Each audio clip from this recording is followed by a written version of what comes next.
Namaste. Good evening, everyone. Welcome to the continuing series, Evenings with Sraddhalu. Today's session is the three modes of nature, and I invite and I welcome Joel and Sraddhalu. Namaste. Welcome. Namaste, Alina. Namaste, Sraddhalu. Namaste to everybody. We are in the midst of a very important discussion on Sri Aurobindo's integral yoga in the steps and the foundations. Last time we went in depth on the liberation of our consciousness. Today we will discuss further the liberation of our nature.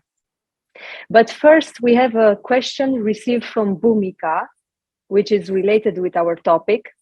So I will address Sraddhalu this question.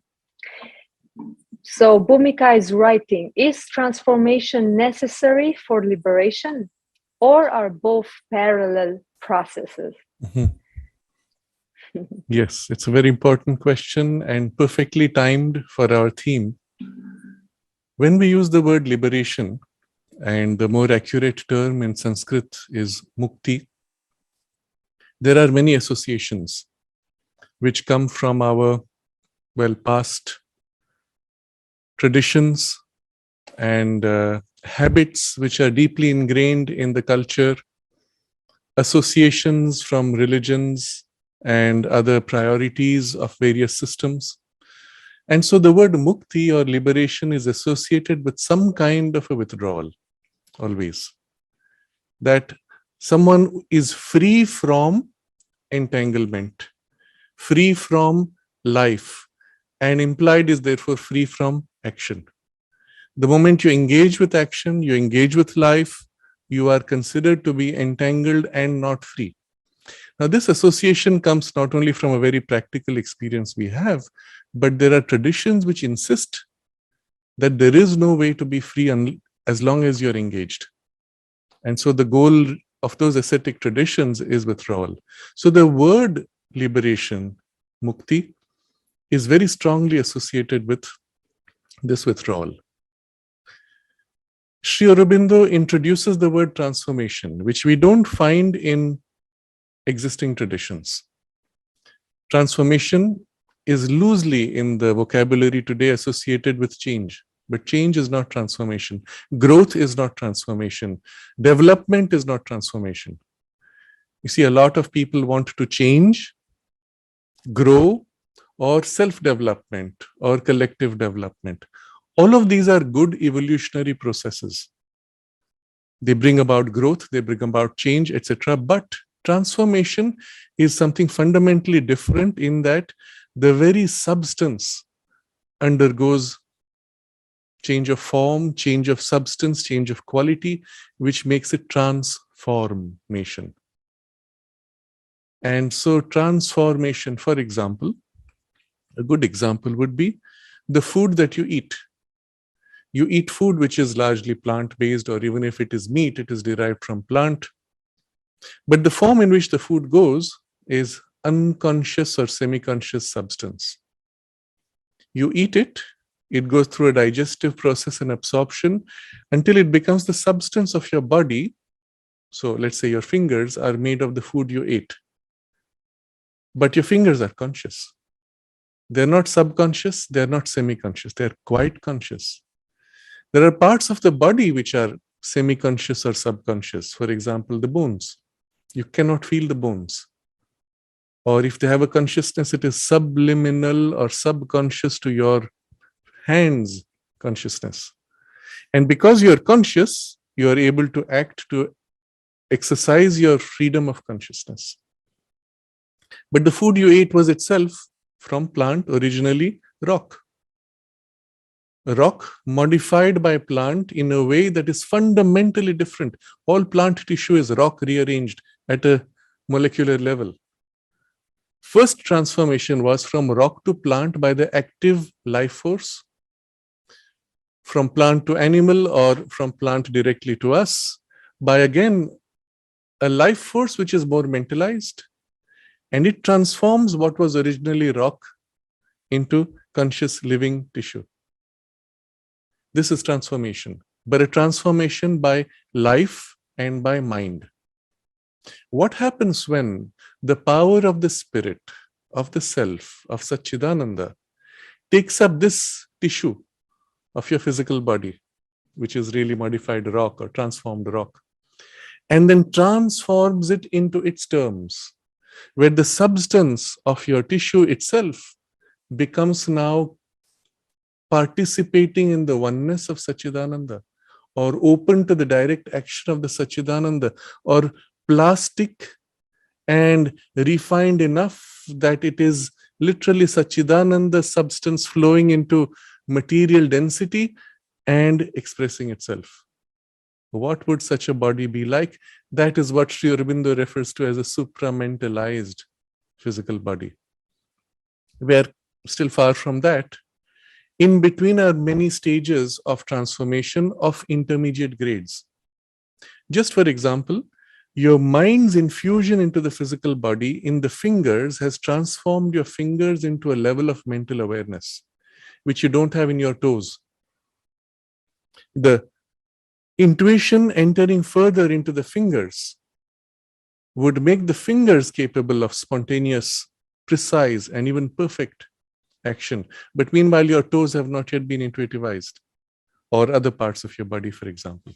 So transformation we have to understand now in this sense, that a higher consciousness taking up a lower grade, not only of consciousness, but of substance, and raising it, transforming it to now live by a higher law of the higher consciousness. Obviously, transformation is not possible without some degree of liberation from the lower binding, isn't it? So yes, the liberation leads to transformation. But again, we have to be clear, liberation of what? You can have a liberation of your consciousness, which is what we discussed last time. You disengage from nature, and your nature remains pretty much what it is. Your consciousness awakes to a higher status, freedom, even opening to or merging into ranges of intuition or the self. What happens to your body, mind, vital? Left to itself, even if you've done some purification, the substance is still pretty much the same. And all that is what we would call nature. If you take up this substance of your nature and now infuse into it this new higher consciousness that you have opened to, that you live in, and through that infusion actually raise this working, you transform it. So in a sense, the spiritual liberation of your nature is the transformation. So when we speak of liberation, the liberation of the soul, you as the individual consciousness becoming free, is one, leaving nature unchanged. But from there, if you re-engage with nature to raise it, infusing this higher grade and transforming it, that becomes liberation of nature, which is transformation of nature. Again, you may consider degrees and gradations, but our goal by reference is the supramental, which would be the highest, the most complete transformation. And before that is reached, of course, there may be many intermediate steps. The very first of these steps will be a full mentalization as far as possible. And I've given examples earlier of how mentalization of the biological processes actually brings into your awareness the certain sensation and as a result control of even biological processes which are subconscious. For example, you can easily become conscious of your breathing. The moment you become conscious, you can either watch it happening automatically or you can consciously shift it, slow it down, speed it up, hold it. The moment you let go, it goes back to its subconscious or semi-conscious working. Can you feel your heart beating? If you could, you would be able to similarly control it like the breath, as many Hatha yogis are able to do. They can consciously slow down the heart rate or speed it up or even stop it for an entire minute or two. And releasing the control, it continues by itself. This would be mentalization of the body consciousness, of the body tissue, body substance, body nature. And intuitivization would be the next step. And beyond the intuition, of course, or before the intuition, there are other intermediate steps. And over mental consciousness, prior to the supramental, but already opening to infinity. That itself, taking up the physical substance, would make for such an extraordinary change. What you see, for example, in the physical body of the mother in Sri Aurobindo was an over mental transformation completed. What was remaining was the supramentalization of it, which was done all the way to the subtle physical. But that would have made the body effectively then free of all inconscience, all deterioration, and ill health or even death. That was the part which was remaining because they had connected their body consciousness to human body consciousness.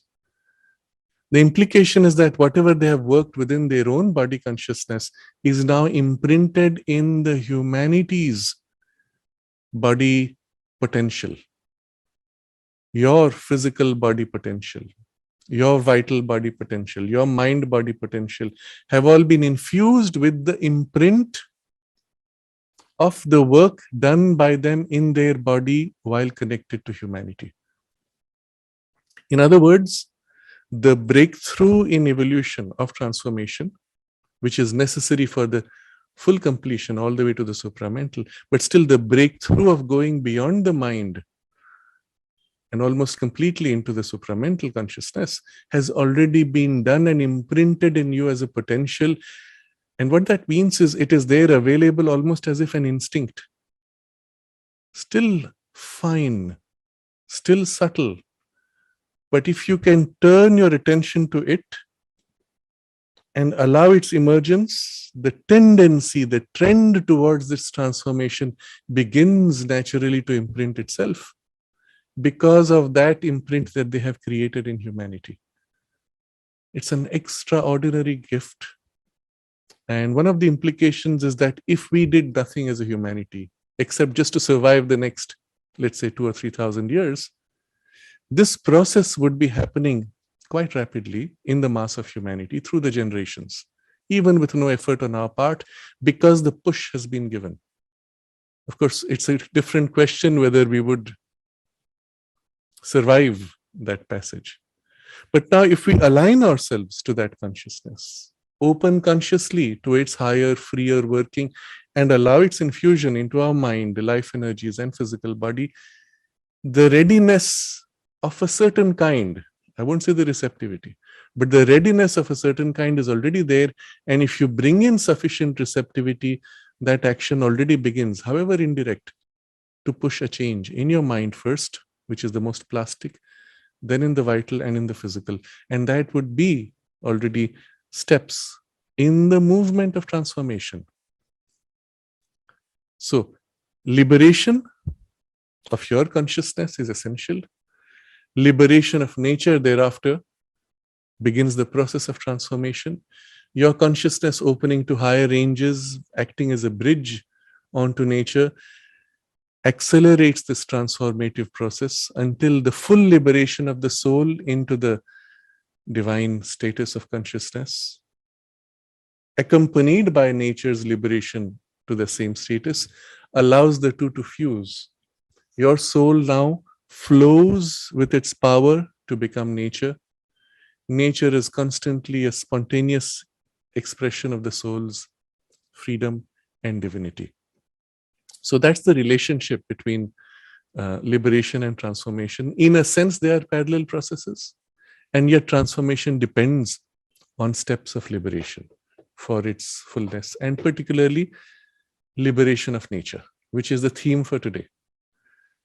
I've not put that as a title because before we can fully appreciate what it means to liberate nature and the means, there is a discussion from Sri Aurobindo which is so fascinating on the very character or nature of nature. And so it is to that which I will first focus upon. We will possibly not have enough time to complete that, or maybe complete that discussion, but not take it to the level of liberation of nature. And so I kept the title as the three modes of nature. You will recall last time we had seen Sri Aurobindo defining the nature of liberation in terms of four: desire, ego, dualities, and the three gunas, which are the four essential bindings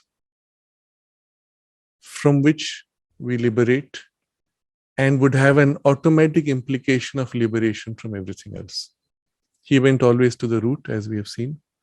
First, to be desireless and to be egoless. That was the liberation of the inhabiting soul. And we saw that in some depth last time, that when the soul consciousness leaned towards individualization and then concentrating on the separateness of individuality, the ego sense. With that came desire because of the lack, the cutoff, the insufficiency. And we also saw how Sri Aurobindo says this stepping back or withdrawing, the correcting of this wrong tapas of concentration on separateness to cut off.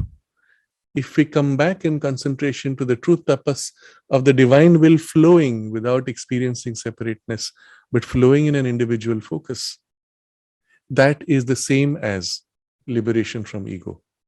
Liberation from ego is the same as this spiritual desirelessness, that is the divine will flowing without personal desire.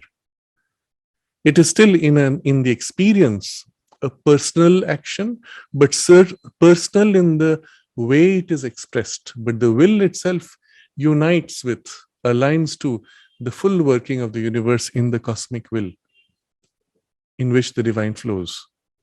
And therefore, although there is an individualization and an individual distinctive quality, it is always in perfect alignment and harmony with all things, and so on. These two we dwelt on, which is the liberation of the individual soul. The other two, the freedom from dualities and the freedom from the three gunas, are really the binding in nature. Liberating from these two is liberating nature. And so we will dwell on this a little bit today. In particular, the three gunas, because Sri Aurobindo points out, again going to essentials, fundamental principles, and so on, that the soul entering our nature form, mind, life, body, finds itself flowing into the grooves of this nature. If your biology, for example, is defective, let's say somebody has a limb that is not properly working, whatever may be the freedom of the soul in consciousness, in its ability to express itself through the body, that one limb limits, distorts, and perhaps even perverts. In any case, the soul is unable to express freedom in nature. It cannot be itself truly in what it wants to do. We've seen so many examples. I think an excellent example, which is because it's so well known, is Stephen Hawking as a scientist, a brilliant mind, but a biology which entered an illness that crippled the body to the point where he could not speak or move properly, totally dependent on others. Fortunately, by technological replacement attached to his, fingers and then later through eyes and so on, he was able to type out and have a voice synthesize his speech. The result was a biological defect was replaced by a technological machine. If you think about it, it's not such a big deal. Nature is almost like a machine for us. Our biology is almost like a machine, a little more conscious than pure mechanism, but it's still a machine. And to the extent that the replaced voice was somewhat mechanical, unable to express intonations, his speech was, flat, monotone. But if that biology could be refined, that machinery could be refined further to bring intonation, And maybe the intonation is tied to some other part of his working, to the eyelids or something, where he's able to modify the tone and speed of the speech. Eventually, that whole machine could have replaced the throat and the vocal cords to be fully expressive of the soul's freedom in speech. What I'm getting to through this example is that the tendencies in your nature limit the soul's freedom or the capacity for the soul even to experience the world. For example, if you're colorblind, well, you cannot appreciate certain colors, isn't it? Just now, our eyes, though not colorblind, in our normal range are still bound to the snake, which can see in infrared, to the butterfly, which can see in ultraviolet. We are colorblind. To that extent, the soul's appreciation of the beauty of nature is constrained, blocked out. So we realize that nature is limiting us in some way. Nature itself is evolving. Our biology is already something so extraordinary. There is an Upanishad in which it is described that the Creator brought out various forms into manifestation, and there's a sequence of animal forms and so on. And it is only when the human form was created that the gods, in this case, they take the position of psychological powers in the cosmos. They say, this form is perfect for us.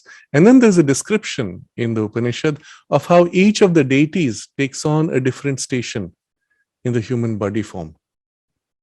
It's very suggestive of how certain grades of consciousness or even certain cosmic powers are stationed or held in the deeper, subtler densities of our body. From there, they operate all the way to the most material parts of us. Where those powers act, you will find in the biological functioning of the body are certain qualities corresponding to those powers. So we will see, for example, in the eyes or in the brain, in the throat, in the tongue, in the chest, in the digestive organs, etc. Each has distinctive qualities corresponding to certain cosmic operations or deities. So your body becomes as if a microcosm of the cosmic egg, the cosmic form, the cosmic Purusha, cosmic being, of which we are a miniature representation, each one of us distinctly, uniquely. But when you look at the full complexity of nature, and you want to liberate this whole working of nature, too much, too complicated. So Sri Aurobindo takes you to the essential contributions of nature, which make for all this complexity of qualities. He even first takes a moment to define what is nature. And I want to read from this because this is something so important. Nature, because she is a power of spirit, is essentially qualitative in her action. A very important observation.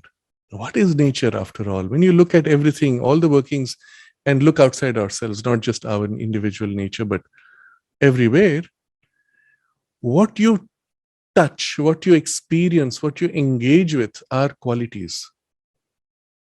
Every object, everything in its distinctiveness is really a bundle of qualities which are distinctive. The bundle of qualities is what characterizes that thing. Think about it. If you take, for example, a flower,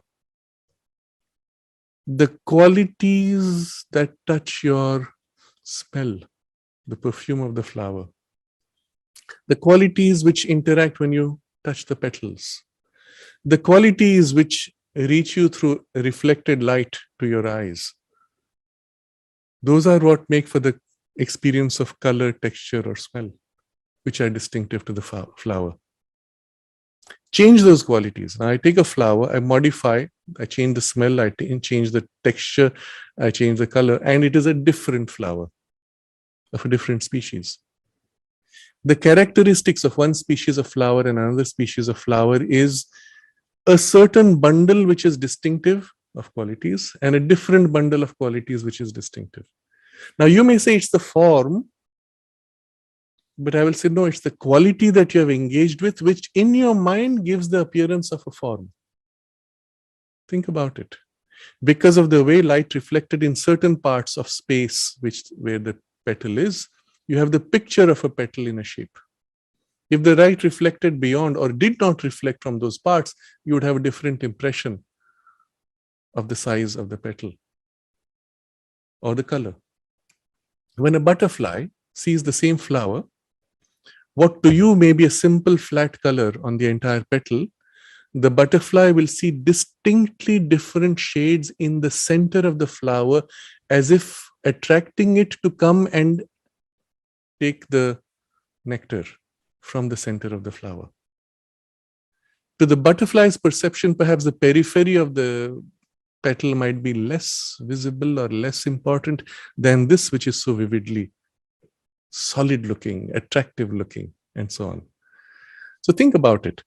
Nature, because she is a power of spirit, is essentially qualitative in her action. That is, all her action is really qualities, operations of qualities. One may almost say that nature is only the power in being and the development in action of the infinite qualities of the spirit. Sanskrit word ananta guna. Ananta, infinite, guna, quality. But ananta is not just infinite. The English word infinite is a bit flat. Ananta is unending. Infinite but unending. And so it is as if qualities flowing out but without end. And yet infinite, and therefore no quality is ever repeated. So it means infinite, unending, flowing variation in quality. That's the sense of ananta guna. So nature, one may almost say, the almost is important. One may almost say nature is the power in being and the development in action of the infinite qualities of the spirit. So infinite qualities of spirit. Spirit knows itself unendingly, infinitely, all potential. And when it holds that power of all potential, that is one aspect of nature. And then the development in action, the unfolding, the flowing out of what is held as a power, unending qualities, that is nature. Think about it this way now. You wake up from slumber, from inconscience, let's say. You open your eyes, open your ears, open your nostrils, open your taste and your touch. To what? What are you meeting? A gigantic, infinite bundle of qualities that is flowing into you from all directions. The qualities and the patterns of those qualities give you the perception of a universe. Otherwise, you are actually a focal point of consciousness in the ocean of Satchidananda, and the way the ocean of infinite potential qualities flow into you is what gives you the perception of the universe. Again, I will use this analogy which we have of the immersive three-dimensional virtual experience. Unfortunately, it's not yet popular enough, but if you have seen, at least in videos, you put on these goggles, and I've actually experienced one of these, and on both eyes, they are projecting slightly different angles of the same image. I put on the goggles and immediately I'm convinced I'm in the middle of the ocean and I see fish swimming and sharks in 3 dimensions. And as I move my head, the picture is just enough modified that it corresponds to what would be in that location where I'm looking. And so I can look all around and I'm totally immersed in this universe that is, well, the ocean and the fish. If I had been born with those goggles, I would be convinced that I am one among those fish. It's just the qualities being projected upon you, perceived through your 5 senses, which gives you the illusion or the virtual experience of this universe. Think about it this way. When you're walking, meditating on this idea, all this is foam of Satchidananda. And the way the qualities are played upon you gives you this experience of this beautiful or dangerous universe. And you enjoy this immersion in Sachidananda. Very interesting experience. Work on it. It is fascinating what it leads you to. That experience of bundle of qualities is nature. Very interesting way of looking at it. So I read again. Nature, because she is power of spirit, infinite potential flowing out as power, is essentially qualitative in her action. All is essentially quality. But qualities combining and layering into phenomena, into machinery, give you the illusion of nature is machine. But it's actually quality upon quality layered in certain rhythms which repeat. One may almost say that nature is only the power in being and the development in action of the infinite qualities of the spirit.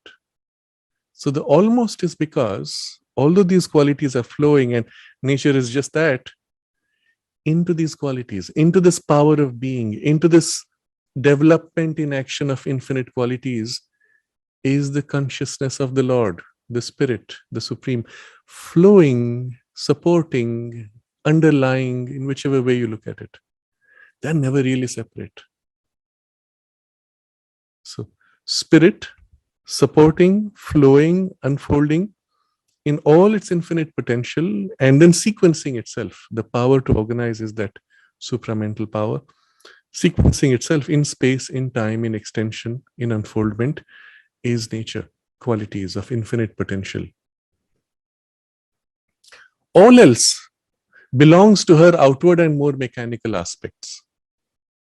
You see other phenomena. You take a stone, it falls, you say, there is gravity.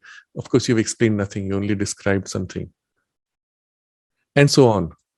All these are phenomena which are secondary, mechanical aspects. But this play of quality is the essential thing, of which the rest is the result and mechanical combination. In other words, gravitation itself is nothing but a pattern of qualities interacting. You take out the qualitative aspect, there's no such thing as gravity. Because matter has a certain qualitative bundle, let's say the stone I'm holding, and the earth as a whole has a certain qualitative bundle, the interaction of those qualities, which is also an expression of quality of nature, gives rise to this movement that we call gravitation. But actually, it's just qualities interacting with qualities in layers of phenomena. This play of quality is the essential thing, of which the rest is the result and mechanical combination. Now, what that means is, now he goes to the root. Once we have set right the working of the essential power and quality, all the rest becomes subject to the control of the experiencing Purusha. In other words, and this goes back to an earlier part of the text, he says, the soul as Purusha, free conscious center, experiences this flow of qualities from nature, and the flow of qualities awakes in the Purusha various sensations or experiences or perceptions, which it enjoys, chooses to immerse into, or chooses to refuse, disengage, or even to change. But to the extent that it is immersed, to the extent that it is engaged, it is also bound in nature, and nature herself is bound in her limitation. So if we can set right this essential power and essential quality flowing in this and this relationship, then we have effectively the freedom of the Purusha being able to be exercised in the working and flow of nature. But in the inferior nature of things, the play of infinite quality is subject to a limited measure, divided, conflicting working, system of opposites and discords, between which some practical mobile system of concords has to be found and to be kept in action. This play of concorded discords, conflicting qualities, disparate powers and ways of experience is managed by a fundamental working in three qualitative modes, which conflict and combine together in all her creations. So now we have come to something very interesting. Through all these layers of phenomena of nature's qualities working, what you see is qualities colliding. The rock earth, pull, push. My hand holding rock is another complexity, pulling away the rock from the earth. My feet pushing away on the earth, creating strains in my skeletal structure, my bones experiencing the pressure and weight of the stone and opposing the stone's fall. The bones themselves being compressed lead to certain changes in the nerves. Each of these qualities are in constant conflict in the lower nature because everything is fragmented. Now, if you looked at the same thing from the consciousness of oneness, in the originating creative Satchidananda that flows to manifest infinite quality, it is one streaming whole, perfectly aligned. Because in the oneness, all is known, all is seen, all is in perfect harmony with itself, with each other. You break out of that in the lower working where separation and division become dominant. The oneness recedes more and more until each piece, each quality feels itself, I am separate. I live for myself. And now I meet another quality. Oh, is it going to overwhelm me? Will I be absorbed into it? Will it push back on me? Will it break me? And this is the complex play that he just described of opposites, discords, and some balance that it comes to. You see, if I'm holding the stone is too heavy, eventually my muscles fail and my hand falls. If it's too heavy, eventually my bones break. Or if meanwhile the stone has a quality which is icky, sticky, slimy, my mind responds to that quality and says yuck and drops it. Right? So it's all interactions of quality finding some kind of balance which is precarious. He uses the word precarious agreement, unstable, mutable equilibrium. All this complexity you can boil down to just 3 qualitative modes. Combinations of these 3 make for everything else. Now, this is again the same kind of incisive insight which we saw earlier in the discussions on purification. Except this is now primarily focused on liberation of our individual nature. But before entering that, I wanted to dwell more on a deeper understanding of these 3 modes, qualities, and their relationship with infinite quality and our consciousness. So I'm broadening the discussion from what Sri Aurobindo limits it to here, which is just the 3 modes operating in us individually, and therefore what we can do to free ourselves from their limitations. So nature's essential contribution to bind the soul and to limit things, he says, are 2. The gunas, that is the 3 gunas, and the dualities. The sense of splitting of experience. So now in the bundles of qualities, you see, certain qualities are more attractive, certain qualities are repulsive. Certain qualities we feel positive and comfortable, other qualities we feel negative or uncomfortable, and so on. The very fact that our consciousness is limited, there is always a quality that is greater and a quality that is lesser, and therefore you're always between 2 extremes or 2 ends, 2 opposites. And into that you add complexities of mixtures of qualities which make for various kinds of opposites and extremes. So duality and the 3 gunas are as if interlinked. And so Sri Aurobindo's first focus now is disengaging from the limitations of the 3 gunas, the 3 qualities, as a result of which there will be an automatic freedom from the dualities, though there'll be a certain effort to be made, but that becomes secondary. So before we enter that, which would really complete the liberation of nature, I want to play with this 3 modes, 3 gunas.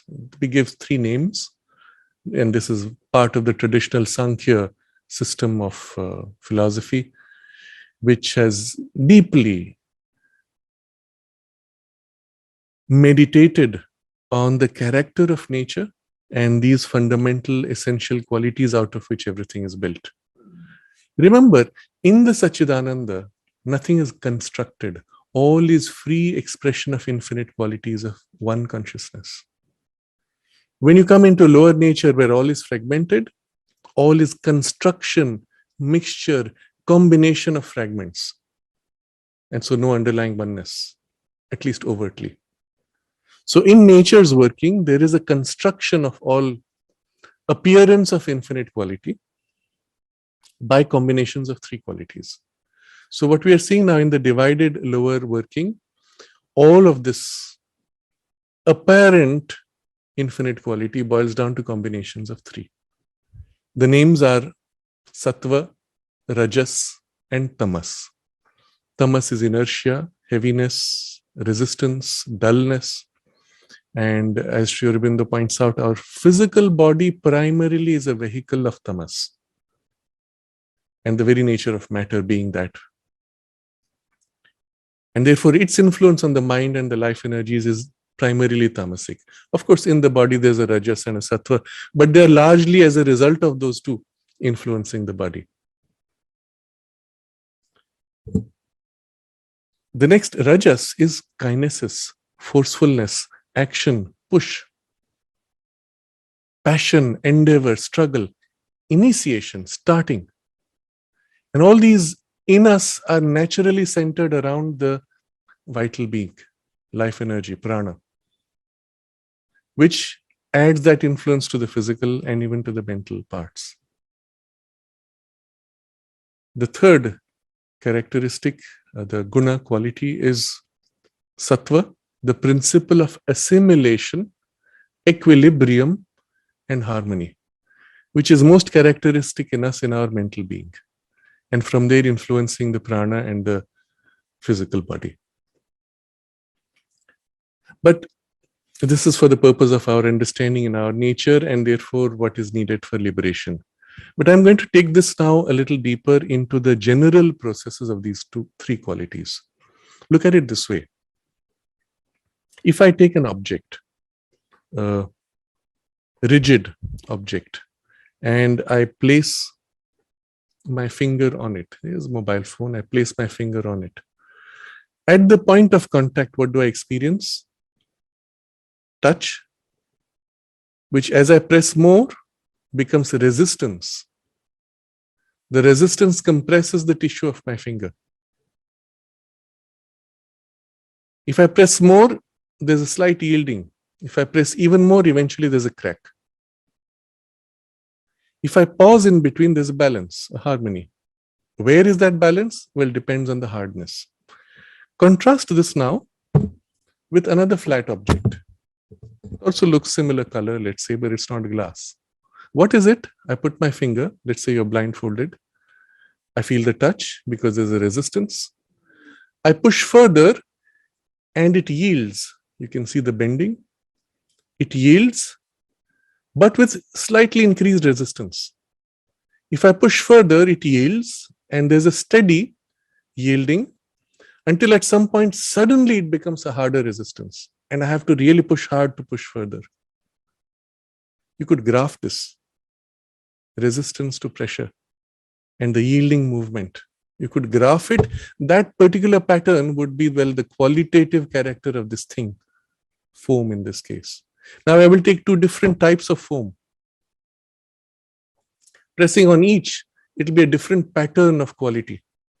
So you have resistance, which is the inertia. You have the pushback of the springiness. The moment I release, it's pushing me back, actively pushing my finger up. That's the rajas. And the point of balance which is held, which is the sattvic character. If I take this as a spring, if I press it, of course, it's rigid. But if I pull it, there's a resistance and then a pull. And when I release it, it snaps back.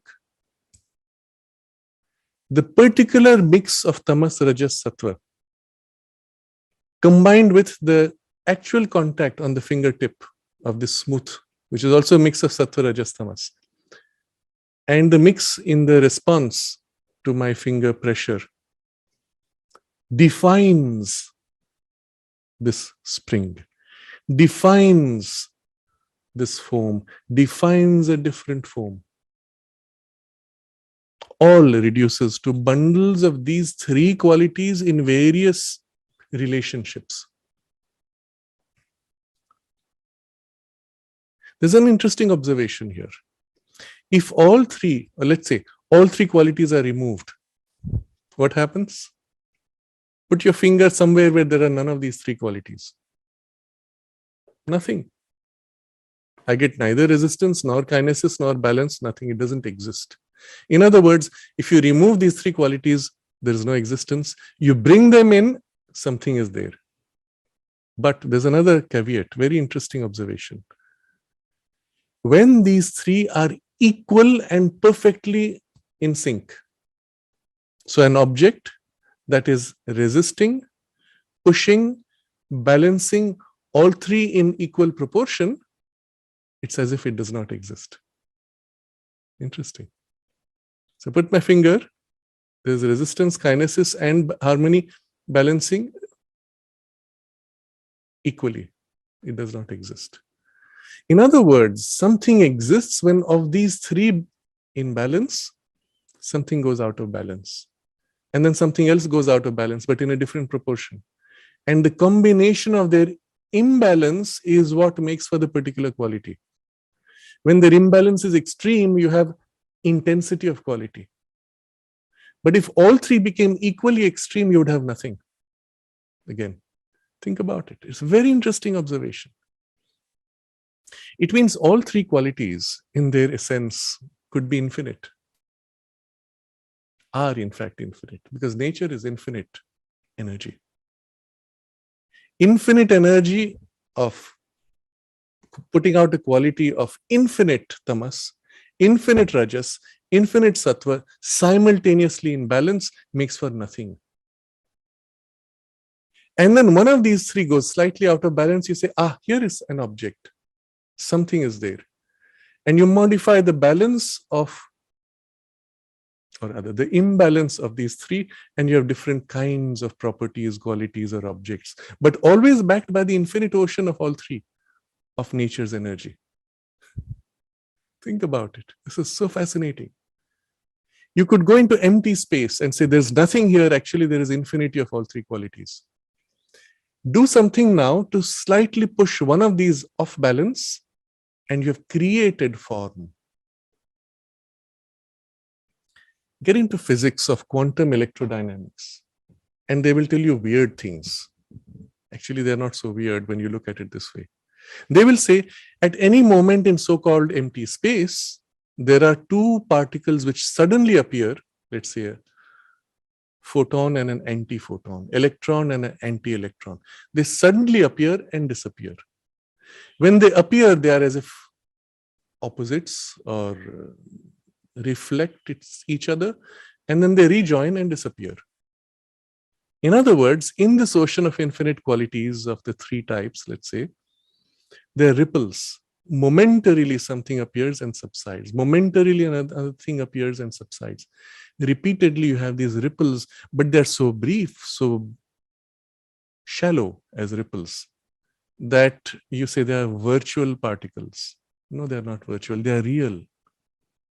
Infinite energy is constantly in ripples, putting out things and then allowing them to subside. What makes for the ripples? Life force playing, prana, like the wind on the surface of the ocean, or a lake for that matter. But here ocean is more appropriate because it's infinite. Life force playing awakes, modifies, disbalances the three qualities to create as if appearance. I am tempted to get a little carried away, but I will do momentarily. In one of Nikola Tesla's patents, I actually read this text. I have to dig it out eventually, this patent.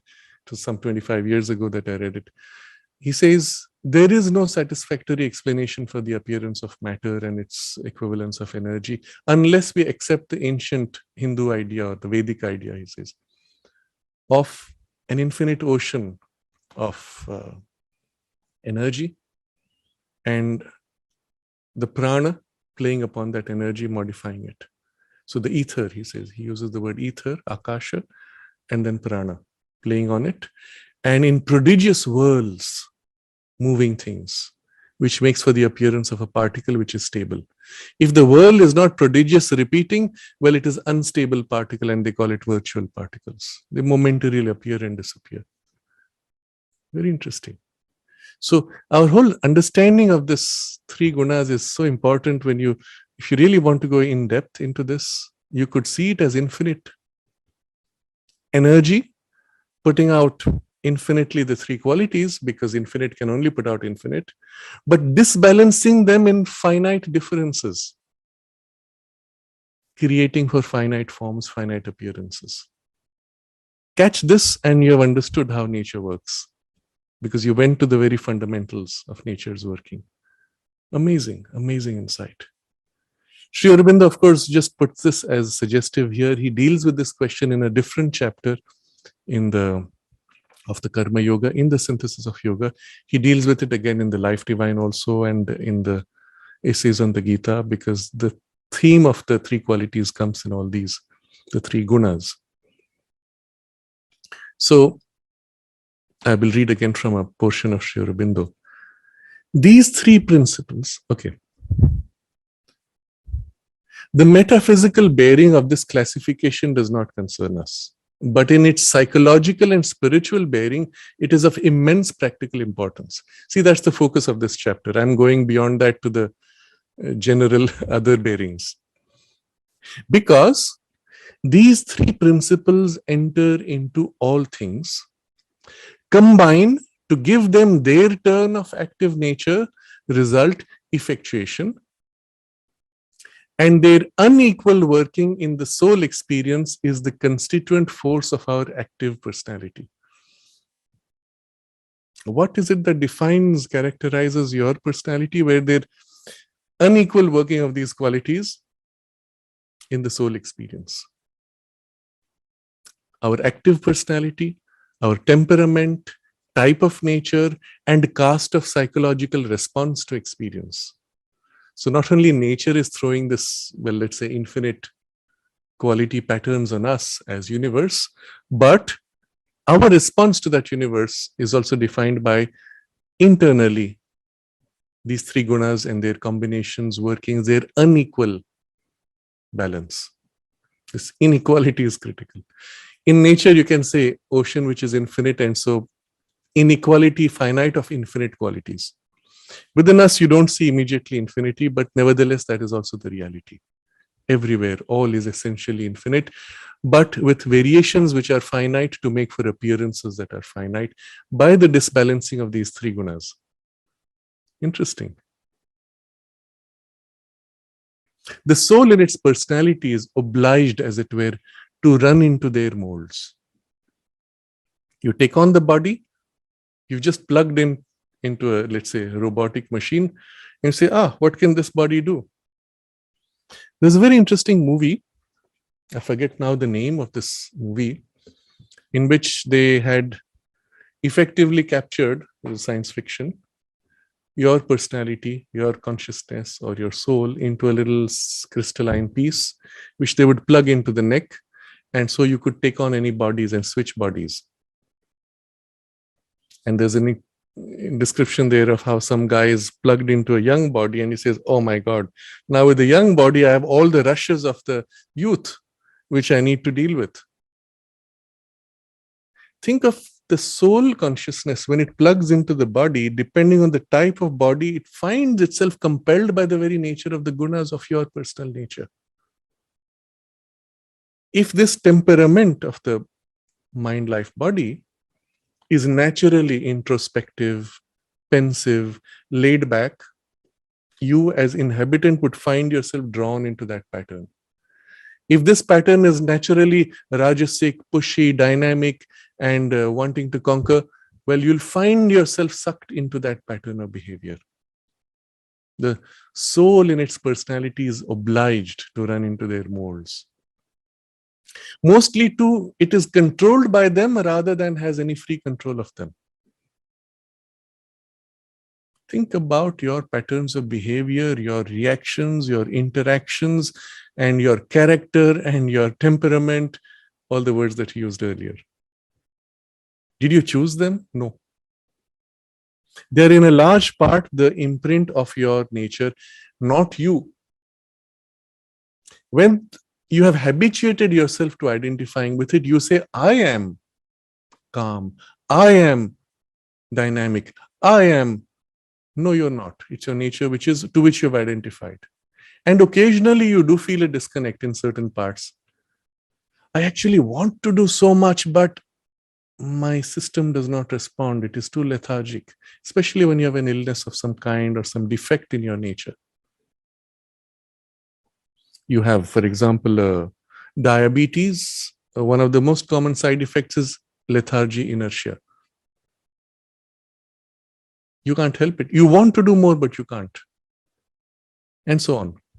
So he says, it is controlled by them rather than it controlling them.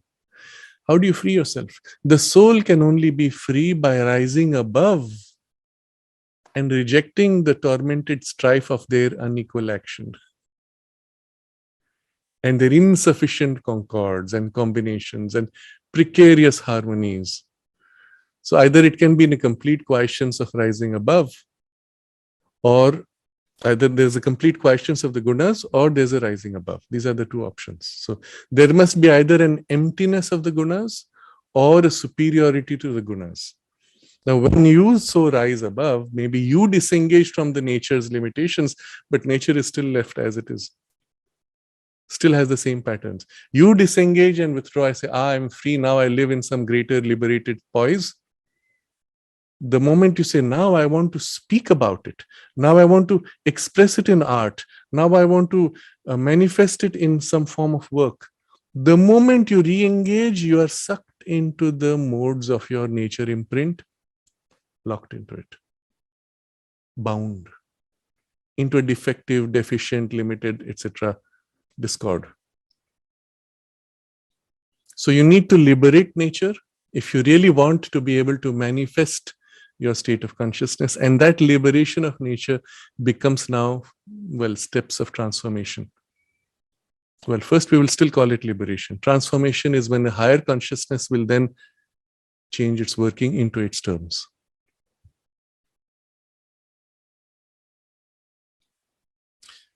I want to deviate again before we move with this, because this is actually the mainstream of the point of our study. But I want to deviate again to understand the gunas more deeply. This goes to a text in the Life Divine. In the Life Divine, there's an entire chapter which is called, let me see here, Indeterminates, Cosmic Determinations, and the Indeterminable.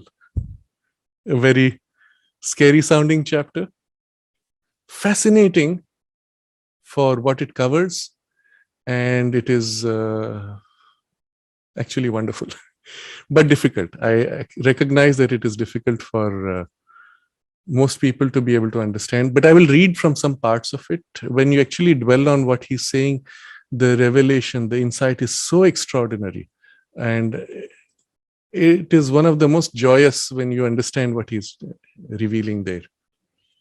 So he's explained, first of all, he's described how in nature you have infinite variations all the time, and yet certain typical forms which seem to be stable, repeating.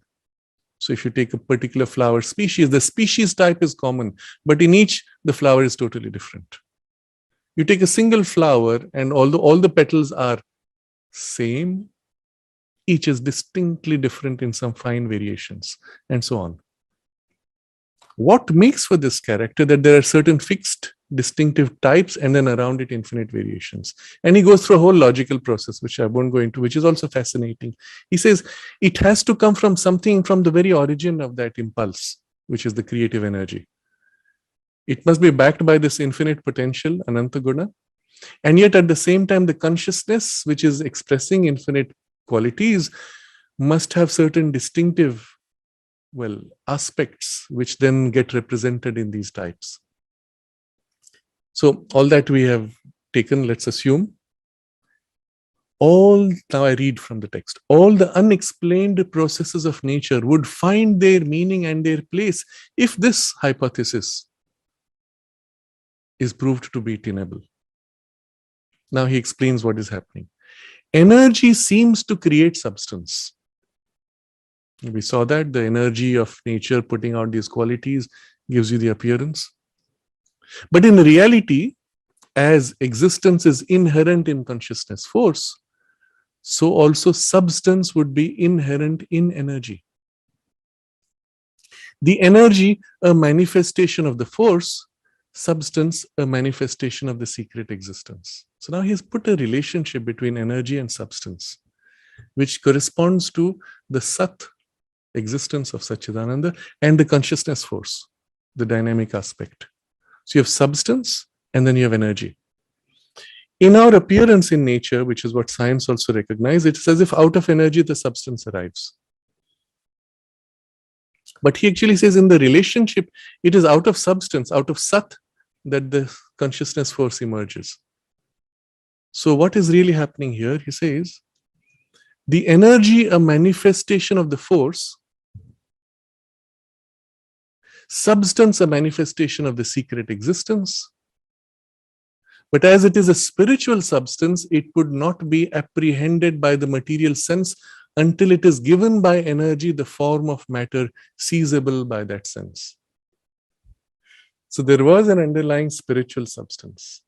Your senses cannot touch it, see it, feel it, taste it, until energy takes that substance and gives to it a form which is material corresponding to your senses. So there is a spiritual substance underlying, which is equivalent to the Sat, the consciousness which supports, inhabits all, and we could call it a kind of a spiritual ether. And out of that emerges this dynamic, kinetic aspect which forms, flows, and the force flowing creates this expression of a huge mass of energy. And this energy then puts out these qualities of variations of the three gunas to create the appearance of forms on the surface of this ocean of energy. But those forms really are formulations of what was already there in substance in the origin.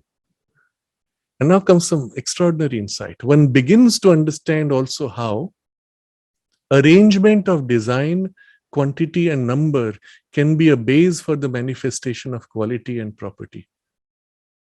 That is, if you take design, play with quantity, numbers, you'll find qualities emerging and properties emerging. For design, quantity, and number are powers of existence, substance.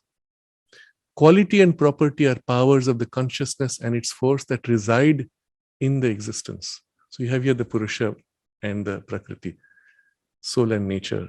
But at the level of existence, you have this thing which is design, quantity, number. At the level of manifestation flowing, where the infinite qualities are flowing, that is nature,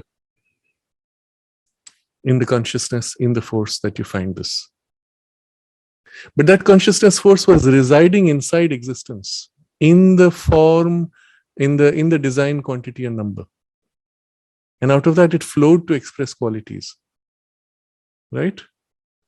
So the qualities can be made manifest and operative by rhythm and process of substance. Now, this is something so extraordinary, and I'll elaborate on it in case it's not very clear, but I'll give you examples. This will be at the root of extraordinary scientific discoveries, inventions, new creations of all kinds. So I'll just give a few examples.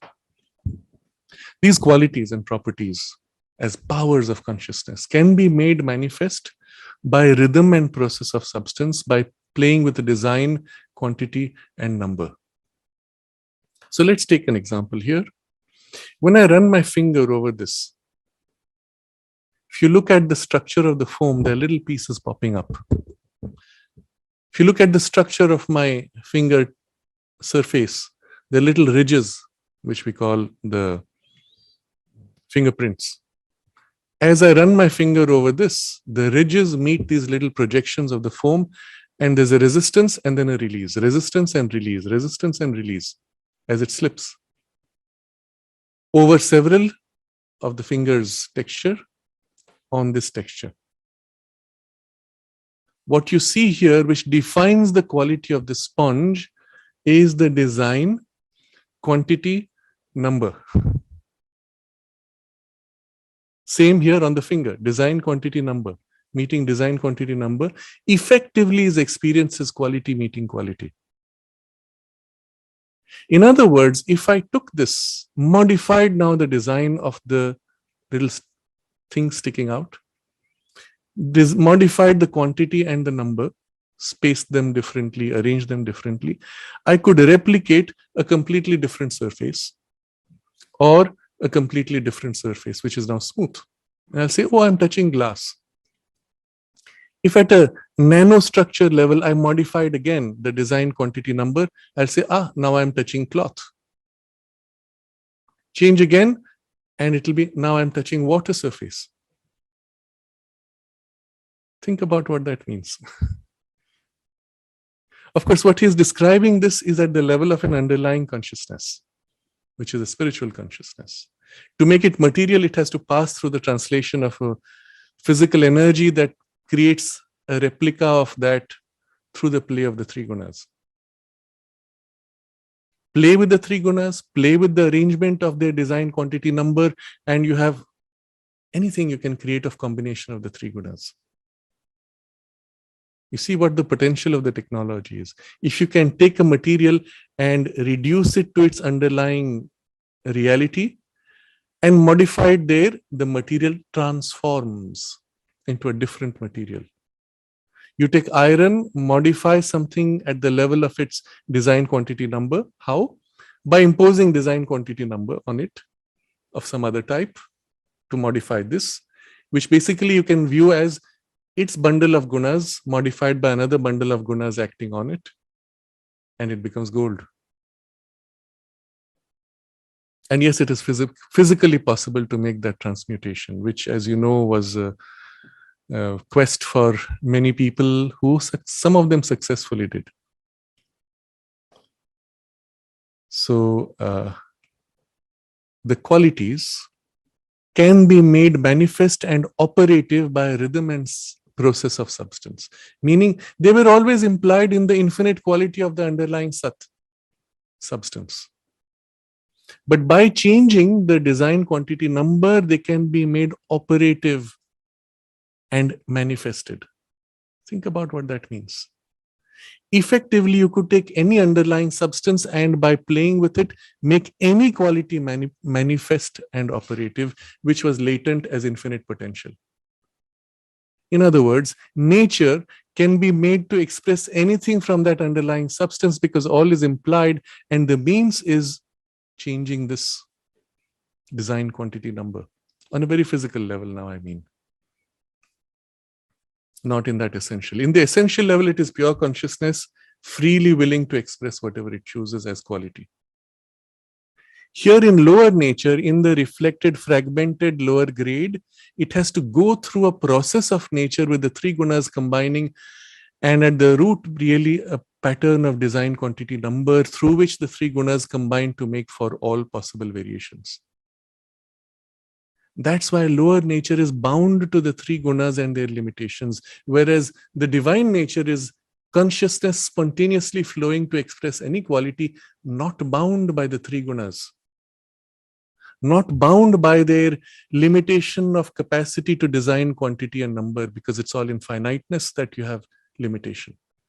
Here it is pure consciousness, its implicit qualities freely flowing above, and below you have infinite qualities organized or expressed by nature by combination of these three and in design quantity number variations, imitating, so to say, but not having the freedom which is there for the pure consciousness in its infinite expression of qualities.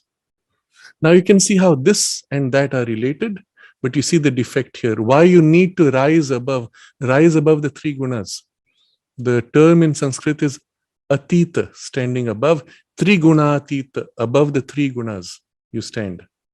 But in a consciousness which is free, able now to be able to flow in infinite qualities without the limitations of the three gunas. But then what can happen, and this is where the bridging takes place, that free consciousness can infuse into the energy of nature and express through it. And since nature needs the mechanism of the three gunas, that higher consciousness must have something corresponding to the three gunas that it now fills and modifies the three gunas to express through. That's your freedom of nature. So I come to that now. He has a whole description of how the three gunas modify our nature and types of human temperament and so on. But I come to this point now. What does it mean to be liberated from the three gunas? And what happens when this higher consciousness now infuses and acts through the vehicle of the three gunas? And I read now the text, which is towards the end of the chapter. The strife of the three gunas, the strife of the gunas is only a representation in the imperfection of the lower nature. You see, it represents that which is the free infinite quality above. What the three gunas stand for are the three essential powers of the divine, which are not merely existent in a perfect equilibrium of quietude, but unified in a perfect consensus of divine action. So there are three powers, of which this is a kind of a correspondence or a reflection in fragmented consciousness. So three powers, but in the divine consciousness, because it is one consciousness, totally free, they are in perfect union. They're in perfect alignment even as they act. So what is the correspondence of the three here? He says, tamas in the spiritual being becomes a divine calm, which is not inertia and incapacity of action. You see, the lower is inertia, incapacity. Here it's a divine calm. But a perfect power, Shakti, holding in itself all its capacity and capable of controlling and subjecting to the law of calm, even the most stupendous and enormous activity. Infinite consciousness, infinite power of Satchidananda, preparing to burst out into infinite manifestation of the universe, holds itself in a perfect, still calm of infinite potential. That corresponds to tamas in the fragmented consciousness. So when that higher consciousness now fills this lower and lifts it, raises it, what was earlier tamas as a tendency is now spiritual calm of the infinite of the self. Rajas becomes a self-effecting, initiating, sheer will of the spirit. So in the physical domain or even in the vital domain, the rajas is not really self-effecting. It is always in a reaction or in some other limited operation. Self-effecting, initiating, sheer will, only will, there's nothing else. There's no limitation of any kind to come in the way, which is not a desire, endeavor, striving, passion, but the same perfect power of being Shakti, capable of an infinite, imperturbable, and blissful action. So when that divine consciousness pours out its infinite potential as an infinite Shakti energy, it is an infinite action without perturbation, without blocks, without ripples, which go out of alignment. It is perfect laminar streaming flow and blissful in its flow. Contrast this with the fragmented operation of rajas, which has all the reactions, strivings, endeavor, passion, desire, dissatisfaction, reactions, and so on. But it is this higher truth of the Shakti's power which now fills this lower working of rajas and raises it into its divine working. That would be the transformation of the rajas. Sattva becomes not the modified mental light, prakasha, but the self-existent light of the divine being, jyoti. These are distinctions of term in Sanskrit for which we have no equivalent in the English language or any other languages. And that's why he makes sure we put, this is light and this is light. No, that one is jyoti, this one is prakasha. And the word itself has a different meaning. Prakasha the roots are different. Jyoti is a different character, which is the soul of the perfect power of being and illumines in their unity the divine quietude and the divine will of action. So the corresponding of tamas and rajas is the divine quietude and the divine will of action, into which is this divine illumination that fills.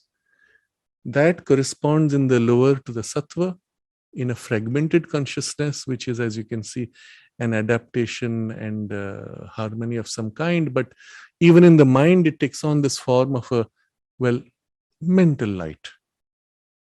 So when that higher spiritual energy fills, it lifts this sattva to its spiritual illumination. The ordinary liberation gets the still divine light in the divine quietude, but the integral perfection will aim at this greater triune unity. So, we discussed earlier, you step back, disengage, and that's an ordinary liberation into quietude. You are in stillness of this divine light of the higher spiritual sattva. That's it. No rajas, no tamas equivalents in the spiritual power also. But if you have all three, that's the integral perfection of this greater triune unity of the divine calm, the divine will to action, and the divine light, working together as a single movement, no fragmentation, no conflict between them, a single movement to manifest infinite potential, infinite quality. That now taking up lower nature, filling into these correspondent three tendencies of gunas, lifts them into this higher spiritual working. Now you no more have the lower gunas. You have the free working of infinite qualities of consciousness with an energy, with a spiritual energy. So what was earlier formed by the physical energy through operation of three gunas to create an imitation of the infinite potential is now replaced by spiritual energy, lifting this energy to higher grade and operating through this, well, triple process here, because in divided consciousness, but the process itself raised to its spiritual equivalent and now manifesting infinite quality. This would be the liberation of nature. Think about what that would mean. That all the working of this energy, first of all, shifts in grade of energy into a spiritual energy of the divine Shakti, its utter freedom. But also now the triple movement of the gunas is lifted into a free working of the divine energies, triple qualities. You don't call it quality anymore, triple aspect, let's say, of the divine quietude, even when holding infinite power, of the divine will to action, even operating in infinity without losing quietude, and the divine light in which all is held and known in perfect harmony in each aspect of the stream as it flows in a single oneness. This, when taken up in the very substance and energy that forms your personal nature, liberates nature, divinizes nature, and transforms it. As a result of this, there is an automatic liberation from the dualities of nature.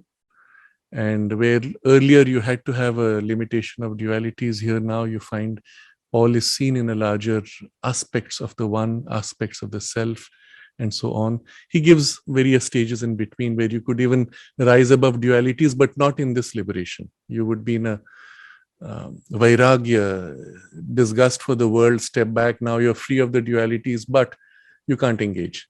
But in this consciousness, you are able to engage fully. And so I will end the last part of the chapter, because what is the consciousness in which this free divine energy can take up the lower? You see, there are intermediate levels which can take up the mind or even take up something of the vital. But to take up the physical consciousness needs the highest grade of the supramental energy, which can take up the physical energy and lift and transform it. Therefore, the gnosis, the Gnostic consciousness. So the liberation gets its completeness when the spiritual gnosis can act with a supramental knowledge and a reception of the action of nature and a supramental luminous will in initiation.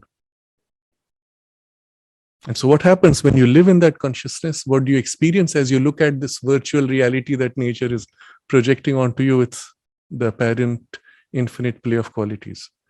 The gnosis discovers the spiritual sense in nature, God in things, the soul of good in all things that have a contrary appearance. That soul is delivered in them and out of them. The perversions of the imperfect or contrary forms fall away or are transformed into their higher divine truth, even as the gunas go back to their divine principles. So you see, the gunas themselves are as if liberated and raised into the triple divine principles. And the spirit lives in a universal, infinite, and absolute truth, good, beauty, bliss, which is the supramental or ideal divine nature. So liberated nature within you, you will live in this, but you will also perceive in the nature which is around you this deeper truth which is behind the appearances, and therefore engage with that and be able to work with that perception. The liberation of the nature becomes one with the liberation of the spirit, and there is founded in the integral freedom, the integral perfection. So the freedom leads to the integral freedom leads to the integral perfection. So you will recall the 4 keywords: Shuddhi, purification, leading to Mukti, which is liberation, which now integral liberation leads to Siddhi, which is the integral perfection. And as a result, the 4th step would be the Bhukti, the participation in this divine beatitude and bliss of the manifestation. And so this completes the 4 steps of the Siddhi Chatushtaya, which is the basis of the further 6 perfections and the means even by which those 6 perfections are realized. And as we have seen repeatedly throughout the last, I think, 5 sessions that we have covered this, each of those also links to these. So in a sense, the entire movement is a 7-fold movement, of which this is, in a sense, a foundation. But all those 6-fold perfections complete this in the whole framework of the integral yoga. Now, to put this into practice, there are some very simple guidelines you may take. Is simply, first of all, the equality would be a basis. The rising above dualities and reactions, reactivities, the conscious effort to perceive the underlying sense of oneness of the divine presence, whatever may be the form. Within you, first, the holding back of the natural tendency of reaction, which are part of the old habit patterns, and from a freer and, if possible, a higher and deeper consciousness, imprinting on the mind, on the life energy, and all the way even to the physical body, a different response. In the extreme, and I end with this example, Sri Aurobindo describes how, in his record of yoga in the notes, as he is walking barefoot, midday sun, and the roads were tarred, the tar would be boiling. You'd have little bubbles forming. He walks on that barefoot, and he says there's no distress, no discomfort, and to the inhabiting consciousness at a physical level, the body experiences a delight of a different kind of contact, which is not at all uncomfortable. And even in the extreme, the sting of a scorpion is felt as the delight of the touch of the divine beloved, Sri Krishna. That is, of course, when the Siddhi goes all the way to the physical. We are not yet close to that. We start with this shift in the mind and the life energies, in the emotions, in our instinctive reactions. And from there, automatically, it seeps into the biology also. Start with the way you relate to food, likes and dislikes. Start at the way you relate to colors and forms and your past associations of likes and dislikes, to rise above those likes and dislikes and to even reprogram, to learn to find a different kind of a rasa, delight, sap of the different types of experience, and so on. These would be the nature of the practice, some of which we have already touched, but this in brief summary. And so this closes now our full discussion on the framework of the integral yoga and the forms of its practice, its sixfold perfection, and so on, which we have been covering now for quite a few sessions. In the very next session, I propose to take up some of the questions. If you have questions arising from these discussions, I would give them priority. Feel free to write to the email ID integralstudies.in@gmail.com. Integral studies, there's a plural, DIES, .in@gmail.com. And I think with this, we will close for today. Take a moment to review what we have covered. The extraordinary insight. It is such a joy to understand how nature works and how forms and qualities emerge from the underlying spiritual realm through the surface energy to the physical form and appearance, how we experience all this, which is a, so to say, lower working in a fragmented consciousness of the spiritual reality of Sachidananda. And we ourselves as a participant in a fragmented consciousness perceive in fragmentation what we should be able to perceive with the underlying unity and delight of the Sachidananda.